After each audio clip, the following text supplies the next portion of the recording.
This is the Delhi Public School podcast, and I, Purvashri, your host, welcome you to a decaf with the devil. She is here today, not to justify herself, but tell us she isn't what we call her out to be, rather a different entity. So, let's welcome our guest. How do you define evil? Do you think humans are worse than you? How can you make me out to be the villain when it's you who are messed up? The nerves in your human mind are intertwined in a way which justify murder, death and killing as morally correct. So let me, the devil, ask you, the listener, a simple question. Do I exist because you're evil, or are you evil because of me? Because I can certainly assure you that I am not accountable for all the heinous crimes you do in my name.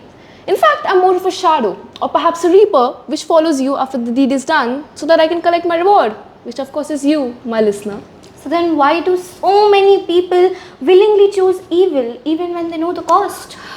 For the short amount of time I have lived on this earth, I have come to this realization that you humans are not simple creatures. Your greed, your ego, you yourself never get satiated with a simple, boring life. You urge of being different, of being good, of being better. And that is what gives birth to me. That is what gives birth to evil.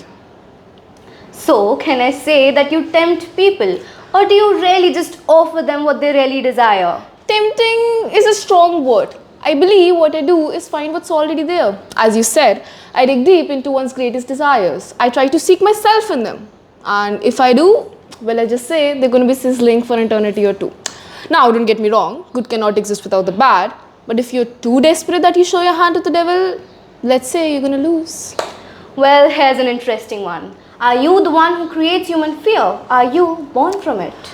I have never once in my life, tried to create fear. In fact, I'm more of a servant to the humankind. Sometimes I even get scared or threatened from you guys. You're so unpredictable. You kill, you lie, you steal, and then what? You take my name for it? Excuse me, the devil too has a life? Well, can I conclude that your existence is proof that the universe is inherently unjust?